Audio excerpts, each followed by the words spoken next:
Bueno, buenas tardes para todos. Nuevamente en el 16º Congreso Nacional de Salud retomamos las jornadas académicas saludando al doctor Andrés Felipe Ruiz con la conferencia El renovado papel de la industria farmacéutica en el mundo postpandemia. El doctor Ruiz es médico de la Universidad de Rosario, máster en Economía de la Salud de la Universidad de York y máster en Salud Pública de la Escuela de Higiene y Medicina Tropical de Londres. Actualmente se desempeña como director de acceso de mercado en Sanofi de Colombia, el área andina y el Caribe. Bienvenido, doctor Andrés Felipe. El auditorio es suyo. Muchas gracias, Michelle, y muchas gracias a la organización del Congreso Nacional de Salud. Un saludo, Carlos Felipe, por haberme permitido estar aquí en este evento. Realmente me siento muy honrado de que hayas considerado mi nombre para este momento. Y bueno, sin más preámbulo, empecemos con la charla. Esto es una charla que les cuento. Fue una idea de Carlos Felipe que yo la validé, pero me encantó el nombre que le puso. Este tema del renovado papel de la industria farmacéutica en un mundo post-pandemia. Y me encanta porque es que yo creo que la pandemia nos ha mostrado muchas cosas de cómo podemos trabajar juntos y qué podemos seguir perpetuando hacia el futuro. Ese yo creo que es el reto máximo y a partir de ahí empecé a elaborar una serie de ideas de lo que nos ha funcionado bien durante la pandemia y de lo que podríamos mejorar hacia el futuro. Sobre todo cuestionándonos mucho el rol de lo que hemos hecho históricamente y de lo que considero que debemos cambiar. Entonces, voy a empezar con este paper y de alguna manera empezar la charla dando el final de la charla como principio. Y es que yo considero que el papel de la industria farmacéutica como un actor relevante en el sistema de salud es el de la cooperación. Y quiero tomar este punto de este paper. Este es un paper de Health Affairs, una revista muy prestigiosa en temas de política sanitaria, en donde en el abstract, cuando ustedes ven aquí el abstract, ven que hay por lo menos 3 menciones acerca de cooperación. Cooperación vista en la intensidad de la cooperación, en cómo los diferentes actores generan modelos de cooperación para poder solventar una crisis épica en salud pública como fue este tema del coronavirus. Creo que el desarrollo rápido de vacunas, la investigación que se realizó en tiempo récord, todos los modelos que se fueron adaptando, todo el conocimiento en salud pública que se fue haciendo, las intervenciones que fuimos aprendiendo, requirió un máximo de cooperación entre diferentes actores, privados, públicos, academia, gobiernos, y creo que esto es un punto fundamental de aprendizaje hacia el futuro. El doctor David Bloom de la Universidad de Harvard, de la Escuela de Salud Pública, hizo este paper, se lo recomiendo, en donde habla de diversos tipos de cooperación. Y yo creo que tenemos que sentirnos también orgullosos de la cooperación que logramos en Colombia para poder afrontar este reto tan grande. Y me gustó mucho la palabra cooperación. Me puse a buscar en la academia, en la Real Academia Española de la Lengua, y fíjense este significado de cooperación, esta acepción. Obrar juntamente con otro u otros para un mismo fin. Y cuando digo que somos un actor relevante en el sector de la salud, es que estamos obrando para un mismo fin. Entonces, quisiera que habláramos un poquito de ese mismo fin. Y ese mismo fin, yo creo que esto es algo natural para muchas personas. Pero si perseguimos el mismo fin, es más fácil cooperar y es la cuádruple meta en salud. Cuando he visto muchas de las presentaciones de esta mañana, yo creo que todos estamos enfocados en lo mismo: mejorar resultados en salud, mejorar la experiencia de los pacientes, y yo complementaría su entorno, su cuidador, por ejemplo, mayor eficiencia en el uso de los recursos. Aquí está todos los temas de las rutas de atención integral, de cómo hacer del sistema de salud un financiamiento más técnico que quite algunas de las fallas de mercado que hemos tenido históricamente. ¿Cómo mejoramos también sobre todo la experiencia del personal de salud? Eso no ha sido nombrado tanto, pero marginalmente algunas de las experiencias de data analítica, experiencias de rutas claras de atención de los pacientes, terminan por mejorar la experiencia del personal de la salud, pero creo que ahí tenemos que tener más foco. Si estamos nosotros pensando en perseguir ese mismo fin, nos va a quedar mucho más fácil cooperar.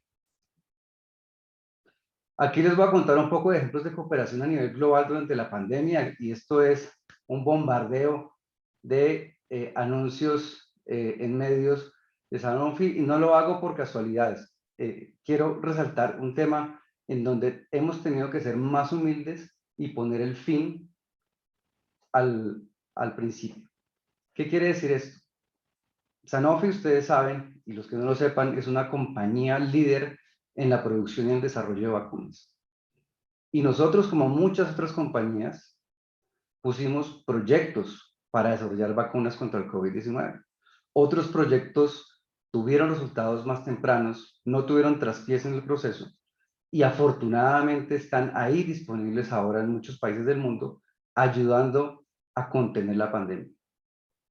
Los proyectos de Sanofi, digamos, van en una ruta un poco más lenta, un poco diferente, pero nosotros tenemos una capacidad instalada industrial. Y esa capacidad es la que estamos prestando en este momento para soportar la producción que atiende una demanda insatisfecha gigantesca en el mundo.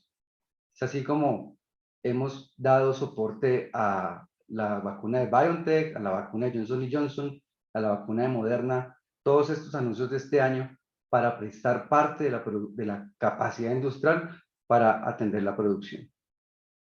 Y otro ejemplo de cooperación es que uno de nuestros competidores históricos en el mercado de vacunas es GSK. Y hicimos una iniciativa en conjunto para poder desarrollar vacunas. De hecho, en Colombia actualmente está este proyecto en fase 3 en reclutamiento activo de pacientes. Esperemos que tenga un espacio en los refuerzos de la vacunación en un futuro, pero creo que el punto importante aquí es que todos estamos pensando cómo disminuimos la afectación de la pandemia en los países, cómo buscamos terminar esto. Y para eso tuvimos que buscar cooperación. Pero dejando hablar un poco de Sanofi, quiero tener ejemplos de cooperación entre otros sectores que comparten información. Y hay cosas que han funcionado bien. Por ejemplo, miren este ejemplo de la de la Agencia Europea de Medicina, de la EMA, y es el proceso de revisión continua. Nosotros no tuviéramos vacunas en este momento de no haber sido por este procedimiento. Y este procedimiento lo que hace es que se envía de manera continua la evidencia ante la agencia regulatoria para su revisión y que no se pierda tiempo en las aprobaciones. Y de alguna manera se le dé certeza a la población acerca de si la vacuna funciona o no. Entonces, las decisiones más rápidas y la colaboración permanente. Yo creo que ahí hay ejemplos de cooperación entre agencias regulatorias e industria farmacéutica. El INVIMA también hizo lo propio para poder dar aprobación rápida en uso de emergencias a varias de las vacunas que hoy están disponibles. Y quisiera también llamar al INVIMA para que no solamente en estos momentos de pandemia, sino hacia el futuro, busquemos esa cooperación de cómo podemos compartir datos de manera permanente y empezar a buscar la manera en que se evalúan de manera integral las tecnologías que tenemos para atender otras patologías. Y otro punto muy importante que también es un gran ejemplo de cooperación es que la publicación de artículos médicos se hizo muchísimo más rápido que en el pasado. Fíjense que aquí con este ejemplo de este journal hace una revisión de casi 700 artículos en donde el tiempo promedio entre presentación y publicación disminuyó en un 50% casi. Esto quiso decir, la humanidad, la sociedad científica, la academia empezó a decir, necesitamos ponerle mayor velocidad para poder atender este problema e hicieron un esfuerzo de cooperación. Entonces, estos ejemplos de cooperación son solamente una pequeña muestra de todo lo que ha pasado a nivel global para esto. Ha habido financiación de los proyectos de vacunas y otro tipo de terapias por parte de diferentes fuentes, por parte de gobiernos, por parte de organismos multilaterales. Ha habido cooperación académica sin precedentes para poder abrir datos, para poder compartir. Y yo creo que esto es un punto que nos debe enorgullecer. Pero quiero hablar un poco a nivel local, que a nivel local evidentemente ha habido muchísimos esfuerzos de cooperación y se han llamado de manera diferente. Inclusive hace un par de días estuve atendiendo una conferencia del post-COVID que fue liderada por ASEMI, aquí hablando un poquito de ASEMI en este punto, en donde hablaban un poco de la alianza post-COVID. De pronto me puedo equivocar en el concepto que se estaba dando, pero era cómo se puede trabajar de manera integrada para poder abordar lo que sigue después de la pandemia. Y yo creo que esto es un punto muy importante. Alianzas, cooperación, colaboración, todo al final tiene que ver en cómo hemos aprendido a trabajar en conjunto por un mismo fin. Y aquí les muestro algo de lo que ha pasado durante la pandemia. Y es que de un momento a otro tuvimos que cambiar el modelo de atención. Y me le quito el sombrero a todas las EPS y IPS que tuvieron que cambiar su modelo operativo de la noche a la mañana. A la derecha está estos reportes que hace ACM periódicamente de lo que han hecho en términos de domicilios, telemedicina y demás. Pero aquí se habla de 10.2 millones de fórmulas médicas entregadas a domicilio. Aquí también hemos buscado hacer aportes y esfuerzos de cooperación industria farmacéutica y gestores farmacéuticos para lograr esa entrega de medicamentos a domicilio y en los casos de medicamentos de alta especialidad, la infusión en casa. Pero yo quiero hacer un aprendizaje de esto, una reflexión. Este modelo que nos fue obligado por la pandemia podría ser algo que quedara dentro de la atención usual a los pacientes. Fíjense, y yo creo que esto es evidencia que tiene muchos años, que hay una asociación entre el canal por el que se dispensan los medicamentos y la adherencia. Y aquí hay un ejemplo de lo que pasa cuando se compara dispensación domiciliaria de dispensación a través de, digamos que un centro ambulatorio. Mejora para estas familias terapéuticas, por ejemplo, en antidiabéticos mejora un 15.6%, beta bloqueadores 9.9%, bloqueadores de calcio 15.3%. Esto en un estudio que solamente tomó el riesgo cardiovascular. Entonces, fíjense cómo aumenta la adherencia que está medida en el tiempo de tenencia de los pacientes de su terapia y le apunta también a la cuarta dimensión de la cuádruple meta, de mejorar, perdón, a la segunda, mejorar la experiencia de pacientes y cuidadores. ¿Cuánto tiempo ellos en productividad pueden ahorrar por estar recibiendo su medicación a tiempo? Lo otro es que esas tasas más altas de adherencia están relacionadas con menores costos de atención médica y mejores resultados en salud. Y yo creo que podemos empezar una discusión de que la eficiencia no solamente es restringir aquello que llega nuevo. Ahí hay que dar una discusión respecto al valor que entregamos. Pero frente a lo que ya actualmente estamos gastando, hay que revisar que se entregue a tiempo para evitar el desperdicio, porque el desperdicio es una de las fuentes grandes de ineficiencias en los sistemas de salud. Entonces, pacientes adherentes que tengan el medicamento correcto es una inversión correcta. Lo que no pase así, hay que revisarlo. Sin embargo, como me pidió hablar Carlos Felipe de cuáles son los retos hacia adelante, pues yo creo que hay unos retos que ya muchos de ustedes han identificado. Y es que vamos a tener un aumento importante de la carga de la enfermedad, que viene por dos vías. Las enfermedades crónicas desatendidas, y ahí quiero hacer un énfasis específico en el tema de cáncer. Y está el tema del COVID largo, el COVID subagudo, que han llamado también síndrome post-COVID en general, que genera una mayor discapacidad y carga económica para los sistemas. Y al final, pues esto genera una presión en la sostenibilidad financiera. Estos son los retos que considero más importantes en el mundo post-pandemia, bastante obvios, pero voy a empezar a desglosar un poco un par de ellos. El primero, el impacto en exceso de mortalidad y morbilidad en cáncer.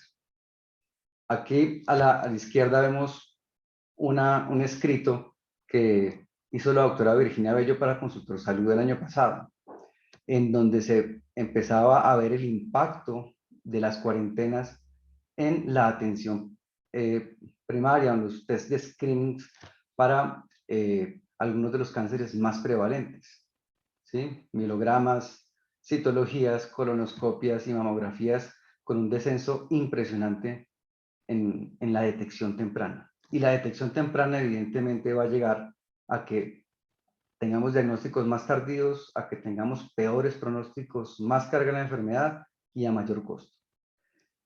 Y trasladando lo que puso la doctora Virginia Bello en algunos estudios que, por ejemplo, hicieron en Canadá, digamos que esto es un modelamiento acerca del impacto ya a 10 o 15 años de lo que pasa con la interrupción de este tipo de servicios de detección temprana o de atención temprana o atención oportuna debido a las cuarentenas, encontraron esto, encontraron que los pacientes que tenían interrupciones, así fueran cortas durante algún momento del tiempo, van a generar un impacto de largo plazo frente a las metas que teníamos en mortalidad y morbilidad de cáncer. Más pacientes en estadios avanzados, y evidentemente mientras más dura el periodo de transición para llegar a la normalidad de cómo se hacen esas atenciones, pues más impacto hay en pacientes haciendo un cáncer avanzado. Y esto, puesto en muertes, es también un impacto impresionante. A pesar de que, si miramos aquí esta gráfica, podemos normalizar los casos incidentes, digámoslo, en poco tiempo, porque se reactivan los servicios de salud, el impacto acumulativo de muertes por cáncer permanece en el tiempo. Fíjense cómo igual a 10 o 15 años de horizonte temporal de este modelo, con solo 3 meses de interrupción, ya un impacto. Y si el tiempo de transición para llegar a la normalidad sigue aumentando, pues más tenemos impacto en aquellas muertes, y no solamente muertes, en toda la morbilidad. Aquí todos los salubristas, todos los economistas de la salud que están aquí oyéndome, expertos en gestión, saben que tendremos una carga de enfermedad relacionada con todos los años de vida ajustados por discapacidad muy grande. Y esto solamente cáncer. Pensemos en enfermedad cardiovascular. Esta mañana hablaba el doctor Gualberto acerca de cómo fue ese impacto en la disminución de toma de hemoglobina glicosilada para ver el monitoreo efectivo en estas condiciones. También fue impactado. Pensemos también en las enfermedades inmunológicas. Y un punto muy importante que hablaron hace un par de días en el foro de ACM, que estuvo muy interesante, la afectación mental. Pero ya vamos a hablar un poquito de eso en este siguiente punto. Y es que la discapacidad y la demanda de atenciones en salud requerirá un ajuste en los modelos de financiamiento y de atención. Esta gráfica de la izquierda ya se ha vuelto una gráfica clásica. Esto es de Scientific Reports de la revista Nature, en donde se habla de todo el conjunto de síntomas prolongados después del COVID. Esos son síntomas, pero ya empiezan a verse unos síndromes. Nos explicaba muy bien hace un par de días el doctor Anaya cómo empezaban a revisarse como los síntomas, los sistemas más afectados post pandemia, sistema respiratorio, sistema gastrointestinal, pero sobre todo la esfera de la salud mental. Me causó mucha impresión saber que hay una afectación de la esfera de la salud mental tan grande, que no solamente es importante en términos de atender a estas personas que están teniendo afectaciones posteriores en depresión, en ansiedad e intentos de suicidio, sino también revisar cómo eso afecta la productividad. Toda esa discapacidad acumulada, cómo hace para que tengamos que tener el reto de como país, tener personas que no pueden volver a trabajar o no pueden volver a estudiar, a generar valor para la sociedad. Ese es un punto muy importante y creo que el foco actual es cómo cooperamos para la rehabilitación. Muchas personas en condición post-COVID después de tener casi 5 millones de infecciones documentadas hoy, es un reto gigantesco para todos. ¿Cómo hacemos para rehabilitar tantas condiciones o que fueron desatendidas por los aislamientos y cuarentenas o que fueron producto específico de la infección por el virus? Más de 50 efectos de largo plazo y hasta ahora estamos descubriendo cómo clasificarlo, si va a requerir modelos específicos de gestión del riesgo, si van a estos pacientes de acuerdo a su afectación a entrar en cohortes ya formadas a nivel de los modelos de atención. Esto creo que requerimos hacer una cooperación conjunta para poder atenderlo. Pero yo creo que es un momento en donde estamos viviendo uno de los valles entre los picos y podemos empezar a sentir como la luz al final del túnel, pero creo que no es momento de bajar la guardia, porque es que el tema de la salud es un tema que ahora tomó relevancia, pero creo que tenemos que seguir ahí manteniendo un foco muy claro en que esto es un sector que requiere mucha atención. Y aquí esto es un mensaje un poco que quisiera que como sector lleváramos hacia todas las personas que toman decisiones sobre el financiamiento en salud. Y es que existe una clara relación entre salud y desarrollo. Casi siempre se habla el gasto en salud con respecto al PIB, el gasto en salud, pero yo quisiera que cambiáramos la palabra gasto por inversión. Creo que hay muchísimos ejemplos de países que han buscado intervenciones en salud pública y que han mejorado su desarrollo.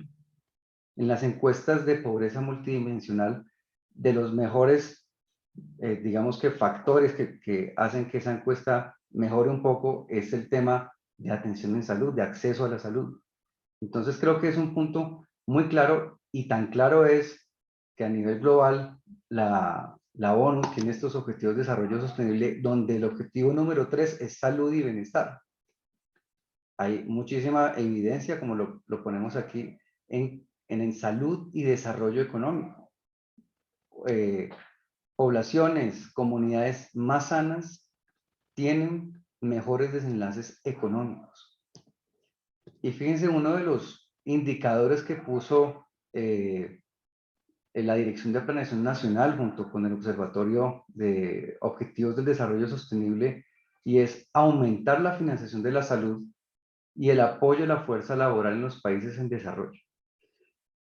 Esto es muy importante también porque creo que una de las poblaciones que requieren más atención cuando se toman decisiones financieras en salud son los profesionales en salud.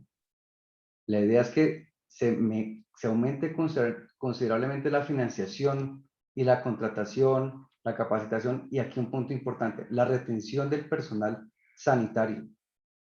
Esto es un punto muy importante y creo que Colombia debe ser un país más atractivo para el personal sanitario, para que quede ese talento en salud en el país y no emigre a buscar mejores condiciones en otros países.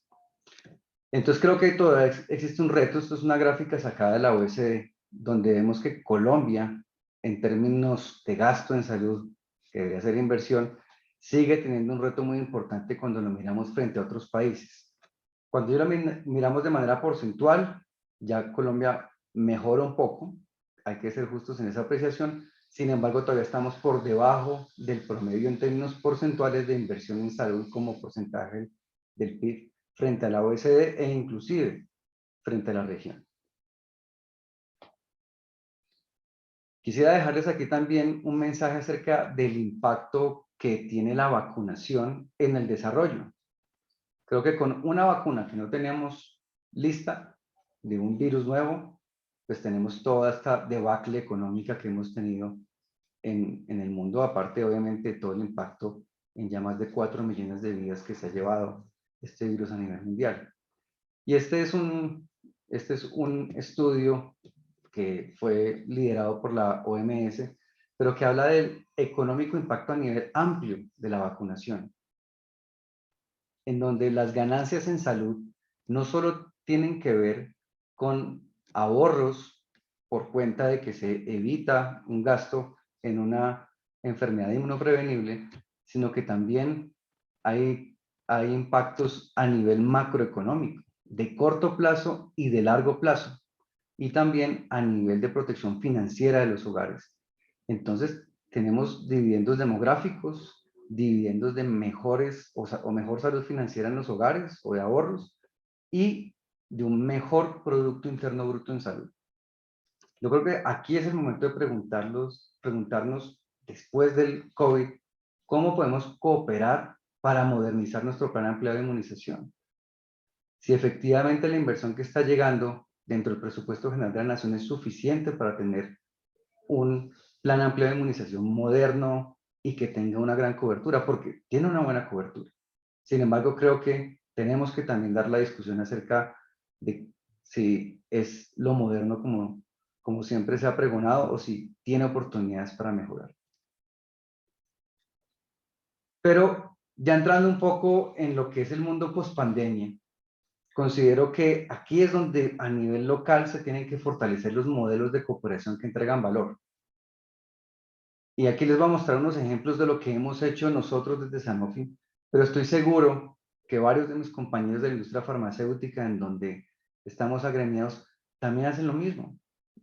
Y en ese sentido, a pesar de que no estoy hablando en nombre de los gremios, sí quisiera resaltar la labor del trabajo en conjunto que hemos hecho y hemos llegado a unas posiciones alineadas.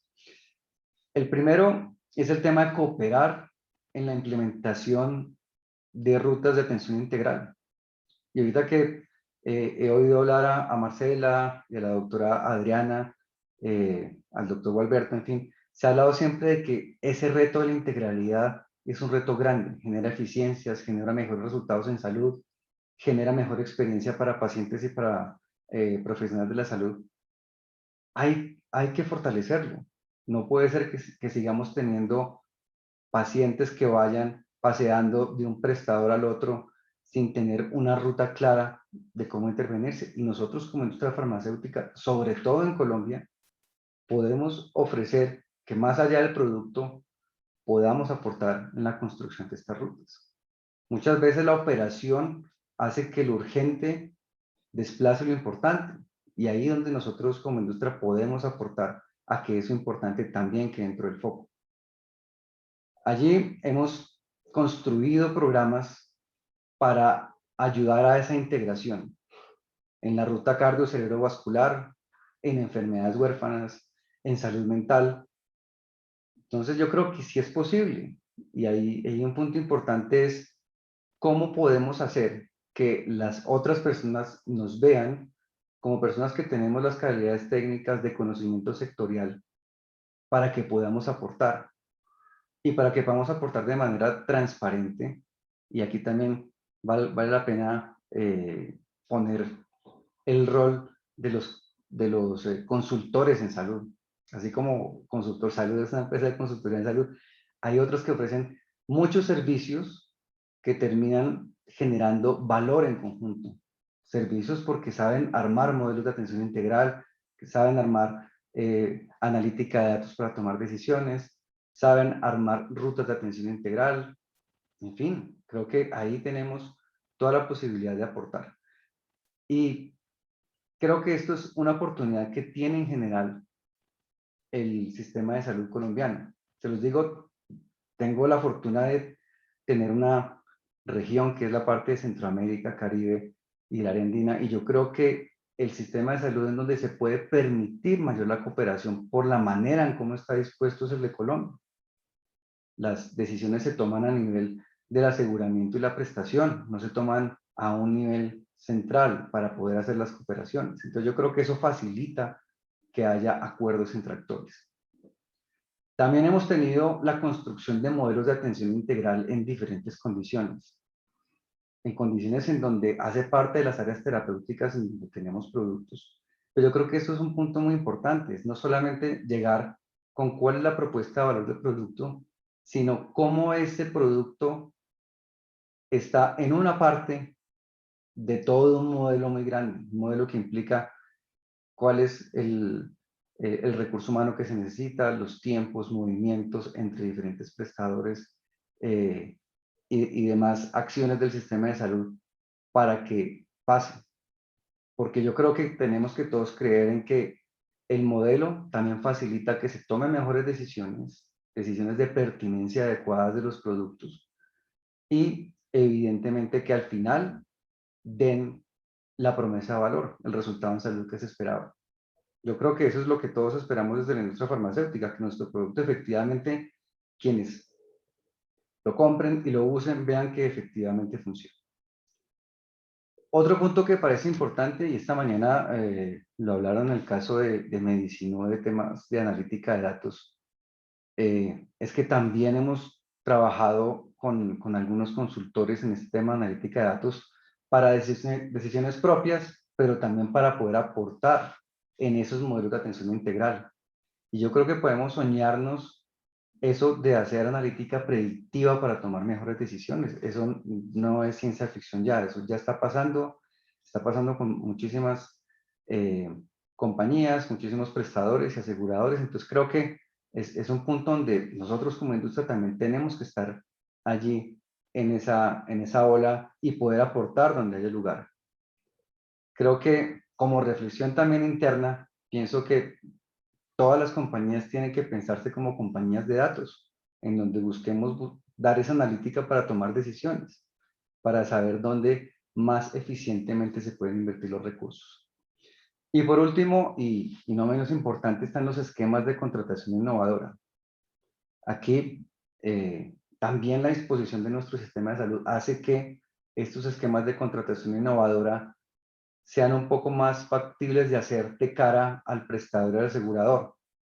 Sí podemos tener una infraestructura, digámoslo así, o un marco normativo que, según lo que habló Marcela Auro más temprano, puede ser parte de la evolución del sistema de salud, sobre todo para medicamentos nuevos, pero creo que ya están ocurriendo cosas. Ocurriendo no solamente hablar del pago por evento, sino cómo pueden nuestros productos integrarse a un modelo de contratación innovadora y, ¿por qué no?, tener también esa promesa de valor incorporada dentro de ese tipo de contratación innovadora. Es decir, si funciona, debe tener un premio, y si no funciona, hay que tener una manera de hacer un ajuste. Eso creo que las compañías farmacéuticas estamos en capacidad, con equipos capaces de poder tener acuerdos de contratación innovadora, y yo le haría un llamado a aseguradores y prestadores que fortalezcan los equipos técnicos para que lo podamos hacer. No tener equipos que piensen solamente en precios, descuentos, es que está bien, pero tener equipos que estén pensando un poco más allá, pensando en cómo realmente intervenir la incertidumbre financiera y la incertidumbre clínica de los productos, sobre todo los productos nuevos que están entrando al mercado. Pero también un punto importante, aparte de estos modelos que les estaba hablando, es que la cooperación también implica participación sectorial. Y aquí quisiera hacer un punto o una pausa frente al tema del Plan Nacional de Salud Pública, que nos van a presentar más adelante el doctor Carlos Pinzón, pero que ya lo ha hablado la doctora Roballo, el viceministro. Es que creo que la concertación, la participación sectorial, la participación ciudadana construye mucho, construye acuerdos y nos permite ponernos también a todos hacia el mismo fin. Entonces, también la industria farmacéutica ha hecho sus aportes a ese Plan Nacional de Salud Pública, sus comentarios, lo que vemos que puede mejorar en diferentes aspectos, en enfermedades inmunoprevenibles, en riesgo cardiovascular, en cáncer, en enfermedades huérfanas, en fin. Entonces yo creo que tenemos equipos que están con la capacidad de dar esos comentarios desde el punto de vista técnico. Ya ahondaré un poco más en eso, pero considero que la cooperación también implica esa participación sectorial. Podemos hacer ver que el regulador fortalezca la propuesta de su regulación, que el prestador y el asegurador fortalezca la propuesta de su atención o de su prestación o de su aseguramiento. Y ahí esta cooperación desde la industria farmacéutica también es importante. Creo que como sector o como actor relevante dentro del sistema de salud, tenemos la obligación de hacer un aporte sectorial. Y ese aporte sectorial hay que hacerlo no solamente desde el Plan Nacional de Salud Pública, sino desde la normatividad general. Estuve revisando con con la persona que lidera todo este tema del análisis dentro de la compañía y revisamos desde que empezó la pandemia 32 resoluciones, 19 circulares, una ley, 6 decretos y 20 otros tipos de actos administrativos. Eso implica, necesitamos conocer el sector en el que nos movemos, saber cómo vamos a aportar. En áreas como de financiamiento, cobertura en acceso, obviamente en áreas de tecnologías en salud, donde tenemos que hacer los comentarios. Y evidentemente acuerdo de punto final. Habló el director de la ADRES hace poco hablando de este tema de acuerdo de punto final. Les debo decir, es de los puntos que nos costó mucho más entender el procedimiento por el cual se hacen estas, digamos que solicitudes o radicaciones en la ADRES, pero al final logramos hacer un buen entendimiento de esto y trabajar en cooperación con varios de nuestros clientes para poder o para que ellos pudieran llevar a cabo sus radicaciones aprovechando, digamos que, la normatividad. Esto implica meterse en profundidad, leer, entender, y bueno, hemos aprendido mucho ahí, pero creo que al final del día, después de lo que mostró el doctor de la ADRES, pues podemos ver que existe una oportunidad de poder hacer un saneamiento, así no sea ideal, de lo histórico que tenemos en deudas en el sistema de salud. Y por último, el tema del análisis de bases de datos públicas. Y aquí yo quisiera hacer una mención especial a la transparencia de los datos. La transparencia y la cantidad de los datos que tenemos en salud. Y yo quisiera aplaudir que llevamos muchos años teniendo Sistro, teniendo los giros de la ADRES, la cuenta de alto costo, MIPRES, y todos son fuentes de información que generan más transparencia y que nos genera un insumo importante para tomar mejores decisiones. Allí hemos creado también dentro de Sanofi pequeñas unidades donde estamos mirando los datos de las diferentes unidades y poder hacer una mejor digestión de esto para que podamos tener decisiones mucho más informadas y también cómo informar o cómo aportar en discusiones con los otros actores. Yo creo que cambia mucho la percepción y la apertura cuando llegamos a un asegurador o un prestador, cuando conocemos el sector, cuando sabemos qué es lo que a ellos les duele, cuando sabemos cuál es la normatividad en la que tienen que navegar, cuando sabemos cuáles son los datos que tienen, que tienen ellos en su prestación. Entonces, quisiera aquí ahondar un poco en el sentido en que la industria farmacéutica ha venido por años fortaleciéndose en equipos técnicos que conocen mucho mejor el entorno que antes. Y quisiera que fuera reconocido eso para que la visión que tengan de nosotros no sea una visión puramente comercial, sino una visión que pueda aportar mucho más allá en la visión estratégica del sistema de salud. Y aquí, cerrando un poco, y Carlos Felipe me había dicho que buscáramos no solamente el qué, sino el cómo. Es el tema del liderazgo y cultura organizacional para priorizar una visión conjunta y cooperar. Y yo creo que puedo sentirme muy orgulloso de que en Sanofi ese liderazgo y cultura hacen que busquemos la manera de poner el foco en pacientes y en clientes. Este es uno de los puntos importantes de nuestras, digamos, los máximas de valores. Y en el caso de mi equipo, yo dirijo el área de acceso, tenemos una reunión de saberes para entender el contexto y la necesidad de los actores. Tenemos personas en formación básica, profesionales de la salud y otras áreas afines. Tenemos gente que ha hecho posgrados en salud pública, en epidemiología, en administración en salud, en economía de la salud. Y tenemos gente que tiene trayectoria en el aseguramiento, en la prestación, en la gestión farmacéutica, en la academia, incluso en la consultoría. Entonces, son personas que saben del sector y que cuando llegan a donde están los aseguradores, prestadores, gestores, ministerio, intentan saber de qué estamos hablando. Y por último, dejarles un poco de los temas culturales que yo creo que para poder retar la concepción histórica del lugar de la industria farmacéutica, hay que tener un sentido de innovación, un sentido de coraje. Y eso es atreverse a retar el status quo. Es importante que la cultura organizacional nos permita atrevernos a retar ese status quo, a decir qué podemos aportar y ver diferente. Segundo, no tener temor a equivocarse. Y ese es un punto muy importante de la cultura. Si a alguien se le ocurren ideas diferentes y fracasa, está bien, aprendimos y seguimos intentando. Y lo otro es escuchar y adoptar ideas sin importar de dónde provienen. Y este punto me parece muy importante. Tenemos unos talentos impresionantes en practicantes que nos han enseñado a hacer cosas de manera diferente. Cosas que históricamente venimos haciendo muy manuales y ahora ellos con su visión digital han hecho de manera muy diferente. Entonces, hay que permitirles, sin importar si recién están empezando el mercado laboral, a llevar estos proyectos. Y por último, mensaje final. Esta cooperación, y espero que de esta charla quede la palabra cooperación. La cooperación efectiva requiere confianza. Si todos tenemos el mismo fin, nos podemos reconocer como aliados. Y como industria farmacéutica, compartimos el mismo fin que todos sectorialmente.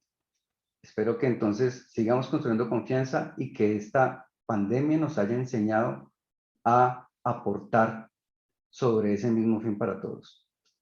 Entonces, muchas gracias. Michelle ya prendió la cámara, quiere decir que ya se me está acabando el tiempo. Abierto a preguntas y nos queda espacio. Sí, doctor, yo creo que tenemos tiempo para unas preguntas. Entonces, Luis Fernando pregunta, en una política de atención integral en salud, país, ¿cómo se articula a la industria farmacéutica desde las 16 rutas de atención en términos de la gestión del riesgo y la carga de la enfermedad? Ok, es decir, ¿cuál sería el rol de la industria farmacéutica dentro de la En una articulación política de atención integral. en la política de atención integral?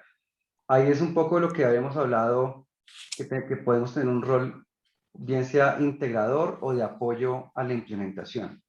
¿Qué quiere decir? Muchas veces nos hablamos con diferentes actores, nosotros, y a veces, si lo hemos logrado con algunos proyectos, ponerlos a todos en la misma mesa.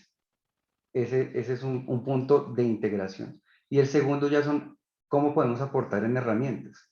Y una simple herramienta, por ejemplo, la construcción de una ruta. Una construcción de una ruta de atención integral que diga cuál es ese viaje, digamos, del paciente dentro del sistema de salud y cómo se busca que disminuya la fricción en él.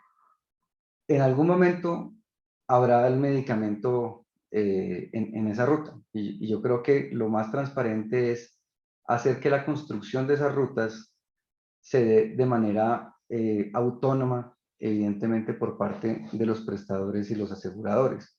Pero poner de pronto la infraestructura o de pronto las maneras para poder generar esa ruta puede ser una de las formas en que podemos contribuir a la implementación de esta ruta de atención integral en salud. Esta ruta o parte del plan de atención integral en salud. Listo, doctor Andrés Felipe. Pues la idea sería que si hay más preguntas, usted ingresara a la plataforma JUA y las respondiera desde allí porque pues ya nos quedamos un poco cortos de tiempo.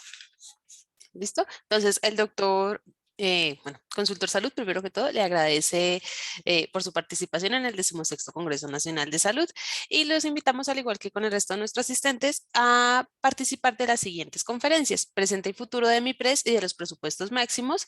Se están entregando las tecnologías a cargo de la viceministra María Andrea Godoy, y Acuerdos Innovadores, el caso colombiano y experiencia de otros países, a cargo del doctor Camilo Castañeda, cofundador y director de proyectos de en Neuroeconomics. Entonces, muchísimas gracias, doctor, nuevamente. Muchas gracias, Michelle.